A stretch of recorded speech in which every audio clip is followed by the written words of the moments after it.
बहुत स्वागत है आप सबका आपके अपने चैनल अनीता शिक्षा चैनल पे। अभी आप लोगों को मैं अध्याय 10 यानी कि जो आपका विज्ञान का जो पेपर होने वाला है आरबीएससी का, उसके कुछ इम्पोर्टेंट क्वेश्चंस आप लोगों के साथ शेयर कर रही हूँ। आप प्लीज़ इनको पढ़ लीजिएगा। ज्ञान के अध्यापकों द्वारा प्राप्त किए हैं मैंने, वो आप लोगों के साथ मैं शेयर कर रही हूँ और बहुत इंपॉर्टेंट हैं ये क्वेश्चंस। तो आप देखिएगा कि इनमें से कौन कौन से क्वेश्चन ऐसे हैं जिनकी अभी आपकी तैयारी नहीं है, तो आप तैयारी कर लीजिएगा। आपका जल्दी ही पेपर होने वाला है 5 तारीख को, तो सबको ऑल द बेस्ट। अध्याय 10 में से प्रश्न हैं ये, तो आप देखिए। जिसका जो चैप्टर है उसका नाम है प्रकाश, परावर्तन तथा अपरवर्तन। प्रकाश का परावर्तन किसे कहते हैं, पहला प्रश्न है। इसका उत्तर आप याद कर लीजिएगा। दूसरा है परावर्तन के नियम लिखिए। तीसरा प्रश्न है गोलीय दर्पण किसे कहते हैं। चौथा प्रश्न देखिए गोलीय दर्पण के प्रकार। पांचवा प्रश्न देखिए, ये जो गोलीय दर्पण के प्रकार हैं इसमें आपको दोनों प्रकार याद करने हैं, यानी आपको अवतल दर्पण भी याद करना है, आपको उत्तल दर्पण भी याद करना है। दर्पण में ध्रुव तथा विकृता केंद्र के बीच की दूरी, वक्रता त्रिज्या r, ये भी आप याद कर लीजिएगा। गोलीय दर्पण के ध्रुव तथा वक्रता केंद्र से गुजरने वाली सीधी काल्पनिक रेखा क्या कहलाती है, मुख्य अक्ष। उसके बाद में नेक्स्ट क्वेश्चन देखिए, मुख्य फोकस एफ किसे कहते हैं, फोकस दूरी किसे कहते हैं, वक्रता त्रिज्या तथा फोकस दूरी में संबंध लिखिए। 10वां पॉइंट देखिए, अवतल दर्पण से आभासी तथा सीधी प्रतिबिंब वस्तु की किस स्थिति में बनता है, वस्तु फोकस बिंदु एफ तथा ध्रुव पी के बीच। वाहनों के अग्र दीपों हेडलाइट में उपयोगी दर्पण कौन सा होता है, ये प्रश्न पूछा जा सकता है, तो आपको लिखना है अवतल दर्पण। उत्तल दर्पण से हमेशा कैसा प्रतिबिंब बनता है, तो बच्चों उत्तल दर्पण से हमेशा आभासी तथा सीधा प्रतिबिंब बनता है। वाहनों के पश्च दृश्य यानी कि साइड मिरर में उपयोगी दर्पण कौन सा होता है, उत्तल दर्पण होता है। कुछ प्रश्नों के उत्तर भी दिए हुए हैं, तो आप इनको याद कर लीजिएगा। बाकी आपको जो लिखने वाले हैं वो आप अपने आप आपको लिख के उनको रिवाइज करना होगा।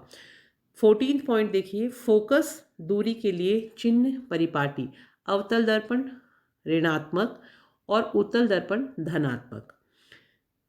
वापस से एक बार सुन लीजिए, अवतल दर्पण ऋणात्मक और उत्तल दर्पण धनात्मक। गोलीय दर्पण में दूरी मापने का मूल बिंदु ध्रुव P। गोलीय दर्पण में ध्रुव से बिंब वस्तु की दूरी बिंब दूरी। दर्पण के ध्रुव से प्रतिबिंब की दूरी प्रतिबिंब दूरी। दर्पण में ध्रुव से मुख्य फोकस की दूरी फोकस दूरी। और आपके इनके जो ये सिंबल्स हैं ये भी आपको आने चाहिए।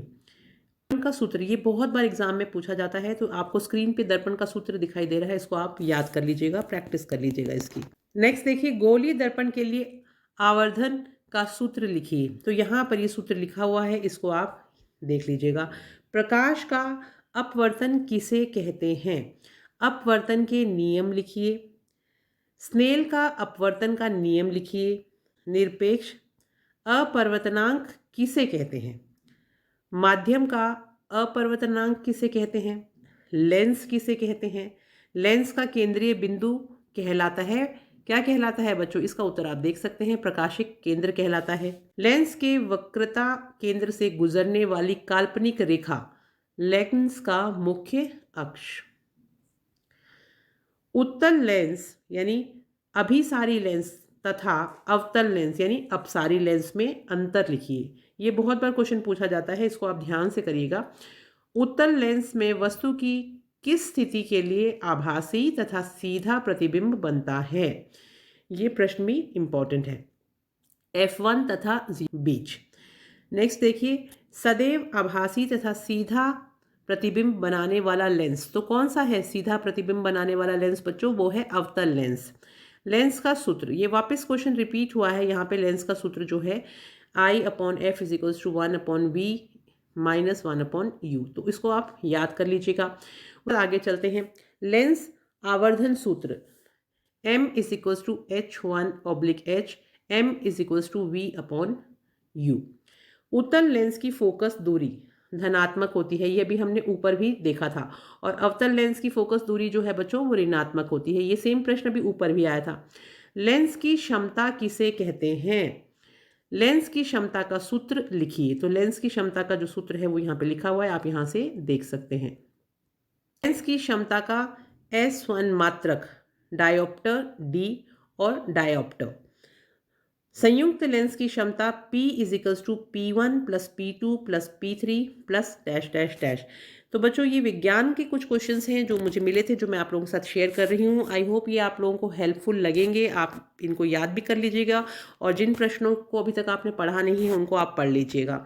अभी एक कमेंट आया था मेरे पास कि मैम 10th क्लास के कुछ क्वेश्चन ज़रूर शेयर कीजिए, तो इसलिए ये आप लोगों को मैं वीडियो शेयर कर रही हूँ। अगर आप लोगों को ये क्वेश्चंस इंपॉर्टेंट लगे और वीडियो यूज़फुल लगे तो प्लीज़ कमेंट सेक्शन में ज़रूर लिखिएगा और चैनल को लाइक, सब्सक्राइब और शेयर बिल्कुल कर लीजिएगा, खुद भी कर लीजिएगा और अपने फ्रेंड्स के साथ भी शेयर कर दीजिएगा। अब देखिए बच्चों, क्वेश्चन नंबर 35, प्रकाश की किरण अभिलंब की तरफ कब मुड़ती है तथा अभिलंब से दूर कब हटती है? तो ये जो प्रश्न है इसका उत्तर भी आपको यहाँ पे ऊपर दिख जाएगा। यहाँ पे देखिए इसका आंसर भी लिखा हुआ है, आप यहाँ से देख लीजिएगा। अभिलंब की तरफ मुड़ना जब प्रकाश किरण विरल माध्यम से सघन माध्यम में प्रवेश करती है। अविलंब से दूर हटना जब प्रकाश किरण सघन माध्यम से विरल माध्यम में प्रवेश करती है। तो यहाँ पर यह आंसर दिया हुआ है इस प्रश्न का, आप यहाँ से नोट कर सकते हैं।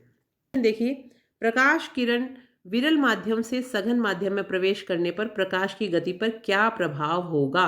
तो बच्चों इस कंडीशन में क्या होगा, गति जो है वो कम हो जाएगी। नेक्स्ट क्वेश्चन देखिए, प्रकाशिक घनत्व निर्भर करता है, किस चीज के ऊपर प्रकाशिक घनत्व निर्भर करता है? वो निर्भर करता है बच्चों निरपेक्ष अपवर्तनांक पर। तो अगर ये प्रश्न आ जाता है कि प्रकाशिक घनत्व किस चीज पर निर्भर करता है, तो आप लिखेंगे निरपेक्ष अपवर्तनांक पर। इसकी डायोप्टर क्षमता को परिभाषित कीजिए। शब्दकोश के छोटे अक्षरों को पढ़ते समय उपयोगी लेंस कौन सा होता है? वो होता है उत्तल लेंस। भट्टी में कौन सा दर्पण उपयोगी है? अवतल दर्पण। तो सौर भट्टी में अवतल दर्पण जो है वो उपयोगी होता है। नेक्स्ट क्वेश्चन देखिए, लेंस का आधा भाग काला करने पर प्रतिबिंब बनाता है, तो पूर्ण प्रतिबिंब बनाता है। नेक्स्ट देखिए, प्रकाश का वेग सर्वाधिक होता है, कहाँ पर होता है प्रकाश का वेग सर्वाधिक? बच्चों ये होता है निर्वात में। तो निर्वात में प्रकाश का वेग हमेशा सर्वाधिक सबसे ज्यादा होता है। प्रकाश के अपवर्तन में कौन सी राशि नहीं बदलती है? आवृत्ति नहीं बदलती है।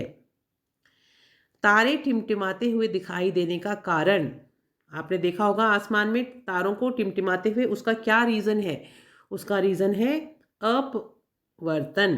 प्रकाश की किरणों को एक बिंदु पर केंद्रित करने वाला लेंस कौन सा है? उत्तल प्रकाश की किरणों को फैलाने वाला लेंस अवतल लेंस। प्रकाश की किरणों को एक बिंदु पर केंद्रित करने वाला लेंस यानी कि उसको इकट्ठा करके दिखाने वाला जो लेंस होता है वो कौन सा है? उत्तल लेंस। और प्रकाश की किरणों को फैलाने वाला लेंस यानी उसको पूरा एक्सपेंड करके फैला के दिखाने वाला लेंस कौन सा है? अवतल लेंस। तो ये दोनों तरह के जो क्वेश्चन है ये डिफरेंट है। गोलीय दर्पण के परावर्तक पृष्ठ का केंद्र बिंदु हमेशा ध्रुव यानी P होता है। दंत चिकित्सक द्वारा उपयोगी दर्पण कि जो डेंटिस्ट होते हैं ना, वो कौन से दर्पण को काम में लेते हैं? वो हमेशा अवतल दर्पण को काम में लेते हैं। 48 नंबर पे देखिए, उत्तल लेंस की क्षमता, ये वापस रिपीट हुआ है क्वेश्चन। देखिए बच्चों कि उत्तल लेंस की जो क्षमता है वो क्या है? धनात्मक है और अवतल लेंस की क्षमता जो है वो ऋणात्मक है। नेक्स्ट देखिए, प्रकाश किरण का अपवर्तन क्यों होता है? इसका आंसर लिखा हुआ है, आपको मैं पढ़ के बता देती हूँ। अपवर्तन प्रकाश के एक माध्यम से दूसरे माध्यम में प्रवेश करने पर प्रकाश की चाल में परिवर्तन के कारण होता है। तो अगर ये क्वेश्चन आपके एग्जाम में आता है कि प्रकाश किरण का अपवर्तन क्यों होता है, तो आप लिख सकते हैं कि अपवर्तन प्रकाश के एक माध्यम से दूसरे माध्यम में प्रवेश करने पर प्रकाश की चाल में परिवर्तन के कारण होता है। यानी कि एक मीडियम से दूसरे मीडियम में जब जाते हैं तो जो स्पीड जो होती है उसमें चेंज होता है। नेक्स्ट देखिए, बिंब तथा प्रतिबिंब की ऊंचाई मापी जाती है मुख्य अक्ष से। एक क्वेश्चन है। दूसरा क्वेश्चन देखिए, मुख्य अक्ष से ऊपर की ओर मापी गई दूरियां क्या हैं? धनात्मक हैं। मुख्य अक्ष से नीचे की ओर मापी गई दूरियां क्या हैं? ऋणात्मक हैं। अब बच्चों ये जो ऊपर कुछ क्वेश्चंस दिए हुए हैं उनके बीच बीच में आंसर्स लिखे हुए हैं यहाँ पर, तो आप यहाँ से उनके आंसर्स भी चेक कर सकते हैं। प्रश्न ऊपर दिए हुए थे जो मैंने आपको कहा था कि आप इनके आंसर्स खुद लिख लीजिएगा। अगर आप चाहें तो यहाँ पर भी नीचे आंसर्स दिए हुए हैं, इनसे भी आप याद कर सकते हैं। जो क्वेश्चन नंबर 32 था उसमें क्वेश्चन था कि लेंस की क्षमता के बारे में। तो लेंस की क्षमता किसी लेंस द्वारा प्रकाश किरणों को अभिसरण या अपसरण करने की मात्रा को लेंस की क्षमता कहते हैं। नेक्स्ट क्वेश्चन देखिए 38 नंबर, ये आंसर्स हैं अब यहाँ से आप आंसर्स नोट कर लीजिएगा। अब बच्चों यहाँ पर देखिए 38 नंबर पे एक क्वेश्चन दिया गया है, लेंस की डायोप्टर क्षमता को परिभाषित कीजिए। इस प्रश्न का उत्तर मैं आपको बताती हूँ। डायोप्टर उस लेंस की क्षमता है, यानी एक डायोप्टर उस लेंस की क्षमता है जिसकी फोकस दूरी 1 मीटर हो। तो ये उस प्रश्न का उत्तर है जो अभी 38 नंबर पे मैंने आपको बताया था। बच्चों देखिए पहला जो प्रश्न है वो है प्रकाश का परावर्तन किसे कहते हैं, और दूसरा प्रश्न है परावर्तन के नियम लिखिए। इन दोनों प्रश्नों के उत्तर देखिए। पहले प्रश्न का उत्तर है जब प्रकाश की किरण एक माध्यम से चलकर दूसरे माध्यम की सतह से टकराकर वापस उसी माध्यम में लौट आती है तो इस घटना को प्रकाश का परावर्तन कहते हैं। दूसरा क्वेश्चन जो था वो था कि आपको उसको परिभाषित करना है। आपतित किरण, परावर्तित किरण एवं दर्पण के आपतन बिंदु पर अभिलंब तीनों एक ही तल में होते हैं। दूसरा, आपतन कोण तथा परावर्तन कोण बराबर होते हैं। तो angle I is equals to angle R। तो इस तरह से आप इस प्रश्न का उत्तर लिख सकते हैं। अगला क्वेश्चन देखिए, गोलीय दर्पण किसे कहते हैं। तो बच्चों देखिए गोलीय दर्पण किसे कहते हैं, ऐसे दर्पण जिसका परावर्तक पृष्ठ गोलीय होता है उसको गोलीय दर्पण कहते हैं। अब देखिए क्वेश्चन नंबर 7 पर है मुख्य फोकस किसे कहते हैं, और क्वेश्चन नंबर 8 है फोकस दूरी किसे कहते हैं। इन दोनों प्रश्नों के उत्तर देखिए आप। पहले हम देखते हैं मुख्य फोकस किसे कहते हैं। मुख्य अक्ष पर स्थित वह बिंदु जहां पर मुख्य अक्ष के समांतर चलने वाला किरण पुंज दर्पण से परावर्तन के बाद मिलता है या मिलता हुआ प्रतीत होता है उसको मुख्य फोकस कहते हैं। दूसरा प्रश्न था, यानी प्रश्न नंबर 8 जो था वो ये था कि फोकस दूरी किसे कहते हैं। तो गोलीय दर्पण के ध्रुव तथा मुख्य फोकस के बीच की जो दूरी होती है उसको गोलीय दर्पण कहते हैं। तो ये क्वेश्चन नंबर जो 7 था उसका आंसर है। क्वेश्चन नंबर 8 का आंसर यहाँ पर दिया हुआ है। अब देखिए कुछ प्रश्नों के उत्तर और दिए गए हैं। प्रश्न नंबर जो 19 था कि अपवर्तन किसे कहते हैं, उसका उत्तर देखिए। जब प्रकाश किरण एक माध्यम से दूसरे माध्यम में प्रवेश करती है तो दोनों माध्यमों की सीमा पृष्ठ पर वह अपनी दिशा से विचलित हो जाती है, उसको हम अपवर्तन कहते हैं। क्वेश्चन नंबर 19 हमने देखा कि प्रकाश का अपवर्तन किसे कहते हैं। अब क्वेश्चन नंबर 20 देखिए कि अपवर्तन के नियम लिखिए। जो अपवर्तन के नियम देखिए, आपतित किरण, अपवर्तित किरण तथा आपतन बिंदु पर अभिलंब तीनों एक ही तल में होते हैं। प्रकाश के किसी निश्चित रंग तथा निश्चित माध्यमों को के युग्म के लिए आपतन कोण की ज्या तथा अपवर्तन कोण की ज्या तथा अनुपात स्थिर होता है, यानी sine I upon sine R is equal to स्थिरांक। तो ये इसका आंसर है। 22 देखिए, निरपेक्ष अपवर्तनांक किसे कहते हैं। आंसर 22 देखिए, जब किसी माध्यम का अपवर्तनांक निर्वात के सापेक्ष ज्ञात किया जाता है तो इसे निरपेक्ष या परम अपवर्तनांक कहते हैं। क्वेश्चन 23 देखिए, माध्यम का अपवर्तनांक किसे कहते हैं। तो आंसर 23 देखिए, माध्यम का अपवर्तनांक प्रकाश का हवा में वेग तथा प्रकाश का किसी माध्यम में वेग के अनुपात को उस माध्यम का अपवर्तनांक कहते हैं। अब प्रश्न 24 है लेंस किसे कहते हैं, और 25 है लेंस का केंद्रीय बिंदु क्या कहलाता है। तो इसका आंसर तो यहाँ लिखा हुआ है। प्रश्न नंबर 24 देखते हैं, लेंस किसे कहते हैं। आंसर 24 देखिए, दो पृष्ठों से घिरा कोई पारदर्शी माध्यम जिसका एक या दोनों पृष्ठ गोलीय हो उसे लेंस कहलाता है या उसे लेंस कहते हैं। अब क्वेश्चन नंबर 27 था कि उत्तल लेंस और अवतल लेंस में आपको अंतर बताना था, यानी अभिसारी लेंस या अपसारी लेंस भी आप कह सकते हैं। तो इनके उत्तर देखिए, इन दोनों में अंतर आपको यहाँ पे स्क्रीन पे दिखाई दे रहा है। तो 27 नंबर जो प्रश्न है उसमें उत्तल लेंस और अभिसारी लेंस या फिर अवतल लेंस और अपसारी लेंस, इनमें अंतर बताना है। पहला अंतर देखिए, किनारों पर पतला, बीच में मोटा होता है, और जबकि अवतल लेंस जो है वो किनारों पर मोटा और बीच में से पतला होता है। दूसरे, प्रकाश किरणों को अभिसारित अर्थात केंद्रित करता है, और जो अवतल लेंस है ये प्रकाश किरणों को अपसरित यानी अर्थात उसको फैलाता है।